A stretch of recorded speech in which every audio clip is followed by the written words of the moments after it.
후보다 별로 신통치 않은 상황이에요. 예, 근데 네. 우리 가만히 보니까 광고료 안 받고 광고해 준 것 같네요. 예.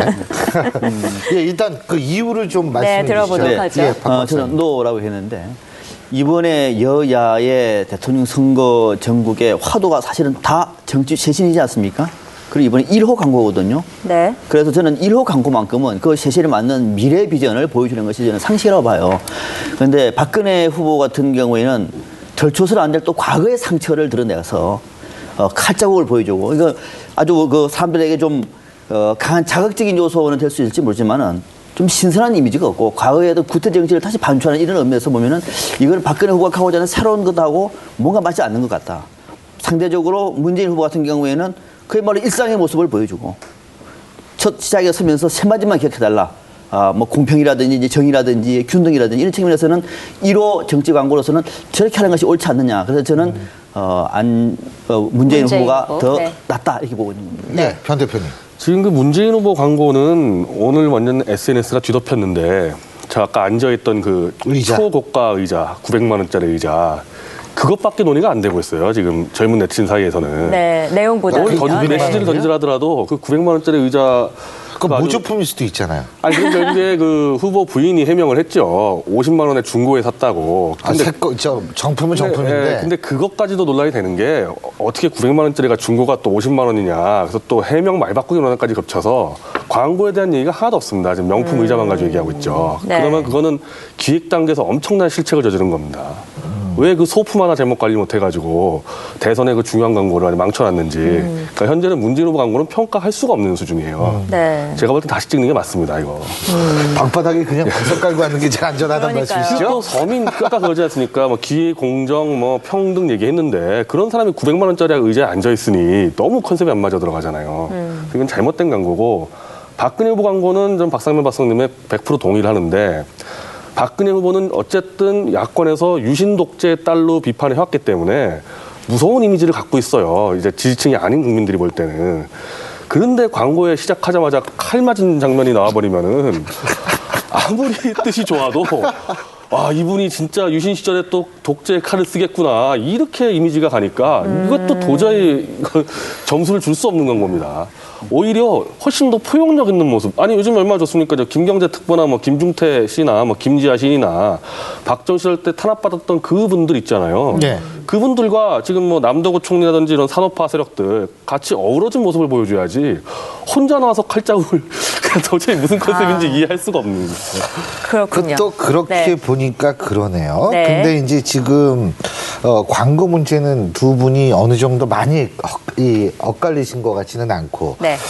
자, 두 번째 제가 질문 드릴 거는 이제 TV 토론이 남아 있습니다. 12월 4일이죠. 그리고 네. 그 이후에 두 번 연달아 또 그렇죠. 토론이 있죠. 네. 근데 이 TV 토론에서 문재인 후보가 더 잘할 것 같다. 여기에 예스 노를 말씀해 주시죠. 예스. 예스.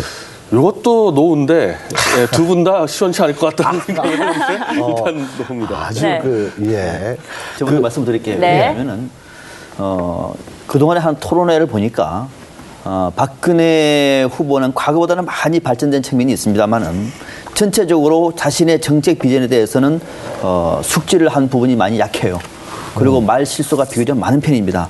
이거는 일방적으로 얘기하는 얘기는 다소 해프닝으로 볼 수가 있겠습니다만은 1대1 공격을 하다 보면은 상당 부분 코너에 몰릴 수가 있는 것이고 몰리다 보면은 한계를 드러내는 대목이거든요.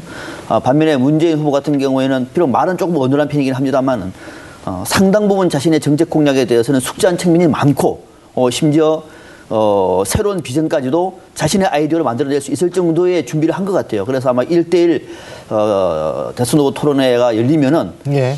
문재인 후보는 강점을 더 드러낼 것 같고 박근혜 후보는 좀 더 약점을 보여주지 않을까. 그래서 문재인 후보가 더 낫다, 박근혜 후보가 낫지 않다 이렇게 평가를 한 겁니다. 예. 네.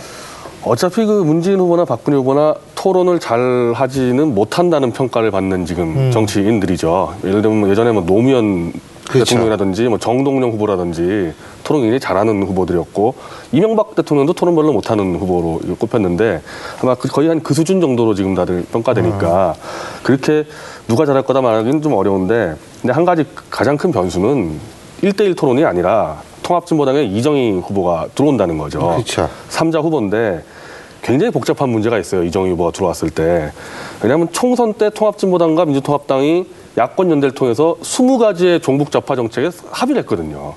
이정희 후보가 지금 그걸 들고 다닙니다. 총선 때 국민한테 약속했던 이거 왜 안 지키냐. 그래서 지금 단일화를 파기했는데 그러면 단일화 전에는, 그러니까 총선 전에는 종북인 거 몰랐냐 이거 통합진보당이. 그러니까 오히려 그 점에서는 이정희 후보가 더 명분을 주고 있습니다. 이 총선 때 합의한 정책안이 있기 때문에. 그랬을 때 이정희 후보가 문재인 후보도 비판할 거고 박근혜 후보도 비판할 텐데 오히려 이거는 문재인 후보 입장에서는 폭탄 하나를 안고 토론 들어가는 겁니다. 네. 그러니까 종북 그것 이미지가 때문에- 이제 그렇죠. 더 치워질 네. 위험이 계속 있다. 당칠 거예요. 당신 나랑 총선 때 합의하지 않았냐 이거 하기로. 이렇게 밀어붙였을 때 문재인 후보 상당히 난감하죠. 그거 문재인 후보가 더 불리해 줄 수 있겠네요. 그럼. 이정희는 존재는 문재인 후보가 좀 불리할 겁니다. 동의하십니까? 그렇지 않습니다. 예. 그거는 이정희 후보의 국민적인 신뢰가 크면은 영향이 있습니다만은 우리 변 대표님 말씀하신 것처럼 오히려 그렇게 할수록 문제가 유리할 수도 있어요. 그러니까는 국민의 여론이 이정희 후보가 말하는 것처럼 움직이지 않는다.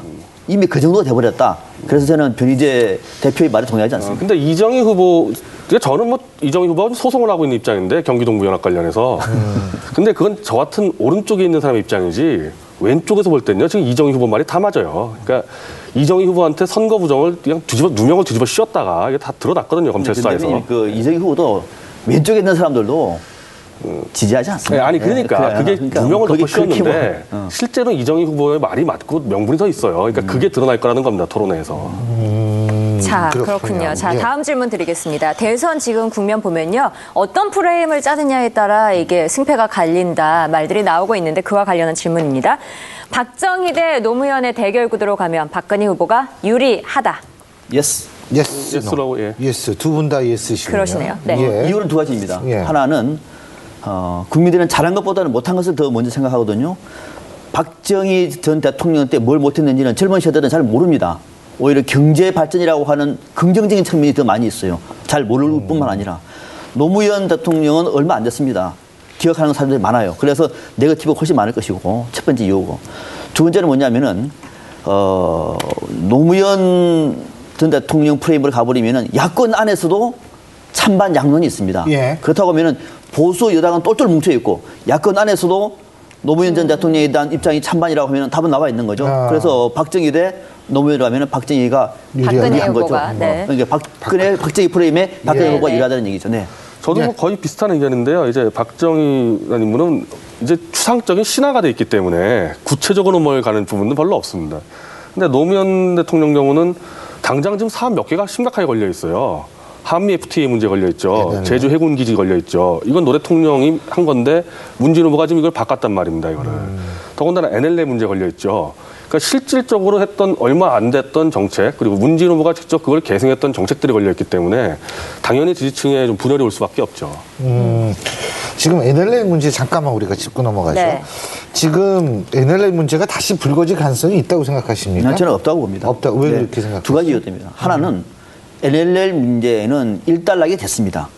그거는 지금 이명박 정부의 통일부 장관도 사실을 얘기를 했고 또 노무현 전 대통령의 동영상이 공개되지 않았습니까? 그 말을 안 믿고 그 말을 믿지 않고 북한의 말을 믿는다든지 또는 일부 근거 없는 고위공직자의 말을 믿는다는 그런 바보죠. 국민의 수준을 그렇게 무시하면 안 됩니다. 그래서 그 측면 팩트의 사실에서 더 불거질 가능성이 별로 없고 두 번째 이유는 이게 또 과거 얘기거든요. 그 과거 얘기를 또 넘어가가지고 전혀 민생과 관계없는 이 얘기를 박근혜 후보가 제시를 할까요? 또 만약에 이 NLL 문제를 가지고 문재인 후보 쪽에서 자 NLL 당신들이 NLL 뭐라고 했습니까? 이게 할까요? 그래서 이거는 별로 새로운 화두가 되기는 어렵다. 예.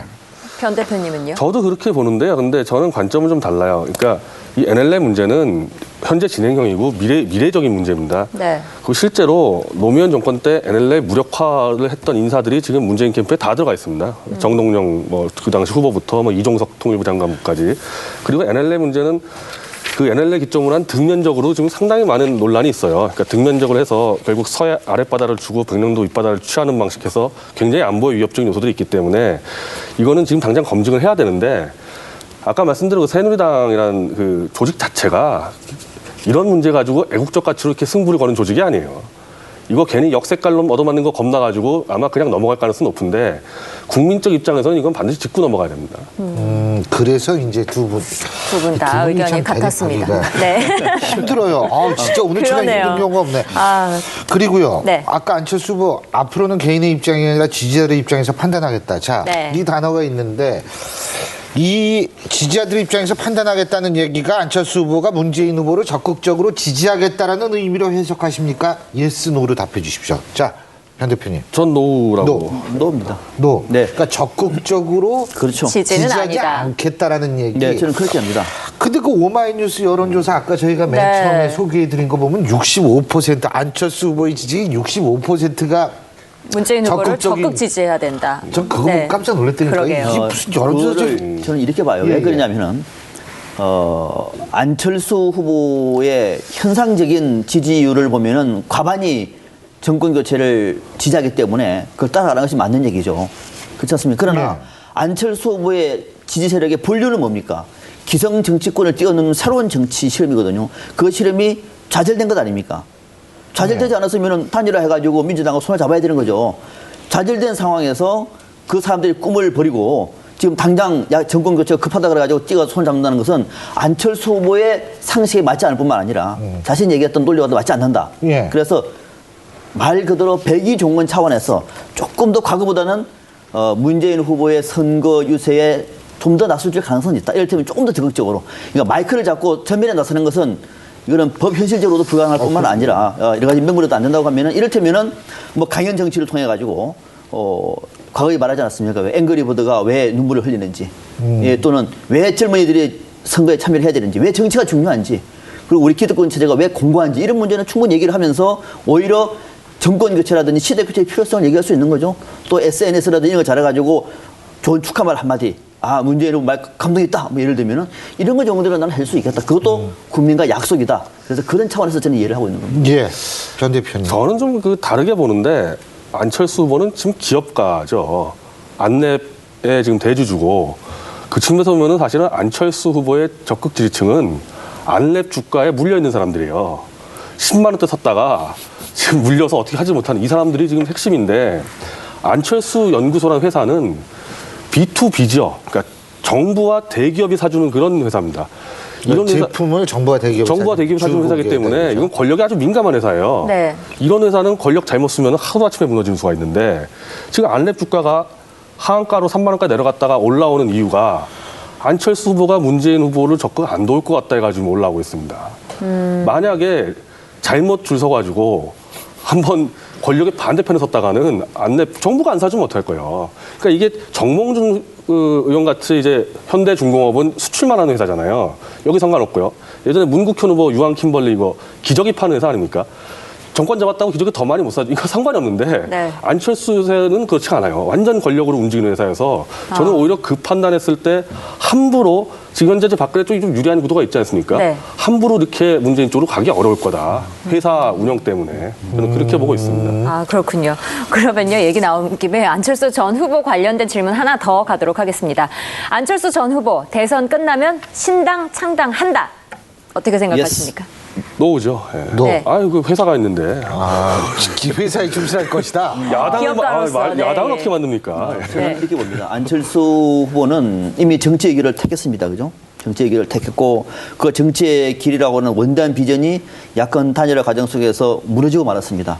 울컥하면서 사퇴를 했습니다.